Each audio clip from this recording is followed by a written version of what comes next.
Assalamualaikum warahmatullahi wabarakatuh. Pengenalan bagi agama Taoisme. Pertama sekali, Taoisme berasal dari kaum Cina. Taoisme merupakan ajaran falsafah tentang moral dan hubungan manusia dengan alam sekitar. Ianya juga diasaskan oleh Laozi. Perkataan Taoisme adalah berasal dari perkataan Tao yang diterjemahkan dari perkataan bahasa Cina iaitu Dao, yang membawa maksud jalan atau cara. Seterusnya, Taoisme juga adalah satu aliran pemikiran dalam falsafah Cina dan telah dipraktikkan sebagai satu bentuk agama dalam masyarakat Cina. Oleh disebabkan itu, terwujudlah satu mazhab iaitu mazhab Dao. Sejarah agama Taoisme bermula sejak adanya kitab Dao De Jing yang menjadi pegangan bagi penakluk agama Taoisme. Rumah ibadat bagi agama Taoisme ialah tokoh dan mereka menggalakkan sebagai Nagus Ember. Selain itu, tokoh ini telah diberi nama sebagai Liu On Tia Kyo On Tai Te yang bertempat di Sungai Wei, Petaling Jaya. Tokoh ini telah dibina selama 40 tahun yang lalu. Agama Taoisme merupakan agama yang berkaitan dengan kebudayaan tradisional Cina. Dari segi etimologi, perkataan Aketau yang diterjemahkan dari perkataan bahasa Cina iaitu Dao yang bermaksud jalan atau cara. Taoisme merupakan ajaran Lao Tzu dan Qingzu. Menurut legenda, Lao Tzu adalah seorang pegawai yang penting di istana dinasti Zhou. Beliau mula menyebarkan falsafahnya selepas meninggalkan jawatannya di istana. Tuhan Bumi ini adalah patung Tuhan Bumi. Tuhan Bumi ditegaskan untuk menjaga tokoh ini. Seterusnya adalah seni bina rumah ibadat ini. Agak unik iaitu dengan adanya dua pagoda yang dibina di sisi kiri dan kanan tokoh ini. Pagoda-pagoda ini telah melambangkan utara dan juga selatan dan membawa maksud yang tersendiri. Pagoda di sebelah utara melambangkan kematian, manakala di sebelah selatan pula melambangkan kehidupan. Sebelum melangkah masuk ke dalam toko ini, kebiasaannya penganut akan sembahyang di sini terlebih dahulu. Seperti biasa, penganut agama ini akan membakar culuk untuk bersembahyang dan mereka meletakkan culuk tersebut di tempat yang telah disediakan, iaitu mereka meletakkan culuk tersebut di hadapan tangga toko ini. Seterusnya adalah tujuan penyembahan di luar toko ini ialah untuk menghubungkan penganut-penganut tersebut dengan Tuhan-Tuhan di syurga secara langsung melalui langit. Setelah selesai bersembahyang, penganut-penganut akan masuk ke dalam toko melalui pintu kiri dan kanan sahaja. Ini adalah kerana pintu masuk tengah hanya akan digunakan apabila adanya perayaan tertentu sahaja. Selain itu, terdapat dua patung besar di pintu masuk tengah toko ini. Terdapat dua patung yang sangat besar. Patung-patung ini ialah Tuhan Pintu Tugas. Tuhan Pintu ini ialah untuk menjaga dan mengawal pintu masuk toko ini. Patung yang penting bagi toko ini ialah patung Jeneral, iaitu penganut agama ini, dan mereka akan menyembah Jeneral untuk memohon perlindungan. Seterusnya adalah Misbah, iaitu tokoh utama bagi rumah ibadat ini, yang berbeza dengan kebanyakan agama lain yang hanya memuji beberapa Tuhan sahaja. Tarasu adalah salah satu daripada dua tarasu ini yang mendatang yang akan diletakkan di atas misbah utama. Satu lagi akan diletakkan di atas pintu masuk toko. Sebarang doa dan permintaan penganut akan menulis dan diletakkan di tempat yang dihaskan oleh mereka. Bagi agama Taoisme, naga telah melambangkan kekuasaan agama dan naga-naga yang melilit di tiang kiri dan kanan, luar dan di dalam toko ini adalah bertujuan untuk menghalau sebarang kuasa jahat yang menghampiri dan memasuki rumah beribadat yang suci ini. Selalunya, setelah selesai bersembahyang, penganut tersebut akan membunyikan loceng dan gendang ini sebelum melangkah keluar dari toko sebagai upacara terima kasih kepada Tuhan mereka. Terima kasih kepada Anis dan sekarang saya akan terangkan tentang kepercayaan Taoisme. Kepercayaan Taoisme dia ada 4. Yang pertama ialah konsep tentang ketuhanan dan kedua ialah konsep tentang Tuhan dan manusia dan ketiga ialah konsep tentang manusia dan masyarakat dan keempat ialah konsep tentang yin dan yang. Untuk yang pertama ialah konsep tentang ketuhanan. Agama Taoisme ini juga dia menganggap apa yang segala yang datang daripada Tao akan kembali semula kepada Tao.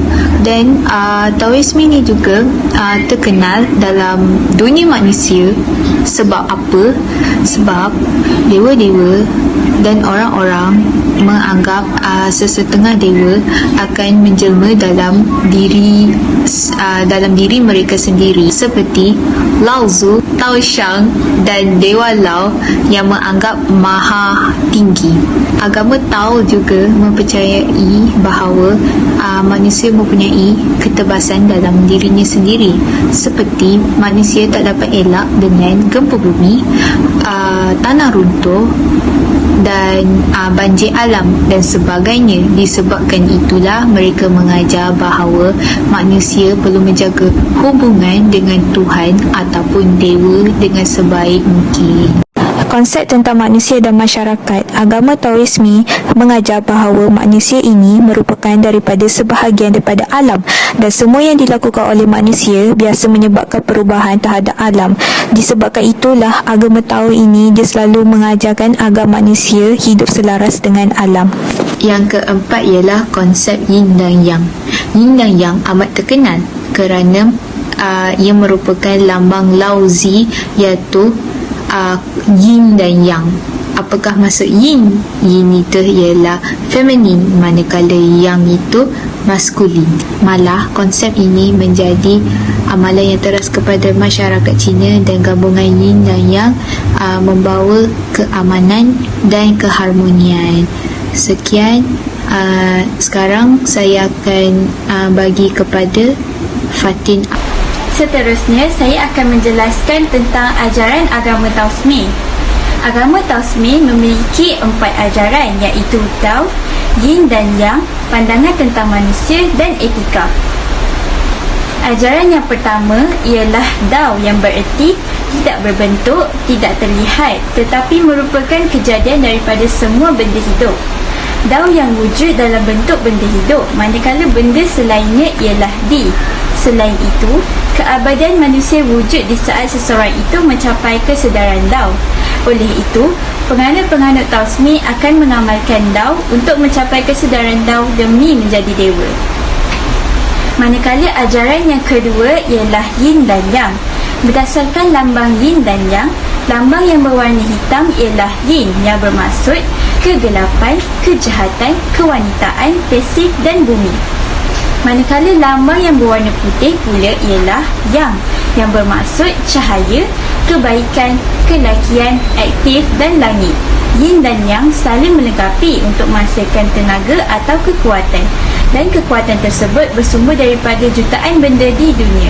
Oleh itu, semua benda hidup dan mati mengandungi Yin dan Yang yang saling melengkapi untuk mencapai keseimbangan.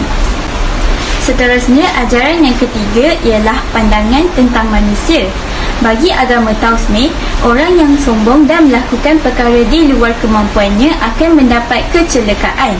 Oleh itu, seseorang yang mengenal Dao dan hukum alam akan menjauhkan diri daripada perkara yang bertentangan dengan ajaran Dao. Selain itu, agama ini tidak mengajar seseorang untuk menyingkirkan seluruh harta bendanya demi mencapai ketenteraman. Malah, hal yang perlu dibuang ialah rasa kegelisahan terhadap harta benda tersebut.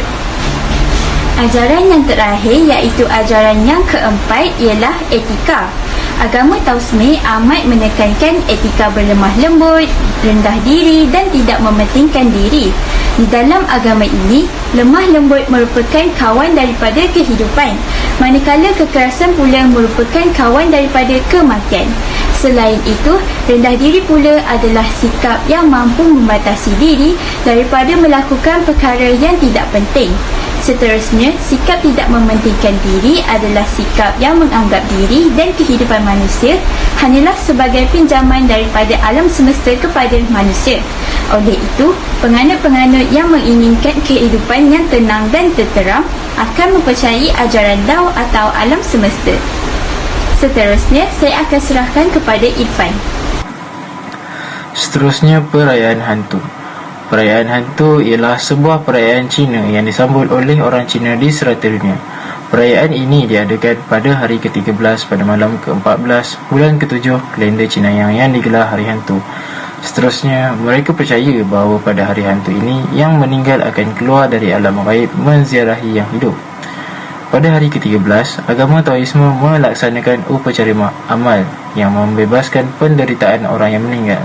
Seterusnya, dalam bulan hantu, penyembahan nenek moyang amatlah penting bagi mereka untuk menyambung ketaatan para keturunan kepada para leluhur walaupun selepas kematian mereka. Roh leluhur yang menziarahi akan disambut dengan persembahan makanan secara ritual dan pembakaran wang neraka untuk memberi penghormatan. Nampaknya kita sudah sampai di penghujung video. Oleh itu, saya akan menjelaskan tentang kesimpulan yang boleh didapati daripada video ini. Kesimpulan yang boleh didapati daripada video ini ialah kita dapat mengetahui lebih banyak tentang agama Taoisme. Selain itu, agama Taoisme sangat menekankan penganut-penganutnya supaya berbuat baik terhadap semua alam semesta. Di samping itu, di sini telah menunjukkan bahawa pentingnya agama kepada setiap manusia. Akhir sekali, berdasarkan pandangan kami, didapati bahawa agama juga dapat mengajar kita untuk saling melengkapi antara satu sama lain. Oleh itu, kami telah mencadangkan bahawa semua rakyat Malaysia harus bersatu padu supaya keamanan negara dapat dikekalkan. Seterusnya, ini adalah sumber rujukan yang kami dapati. Selamat menonton semua. Sekian, terima kasih.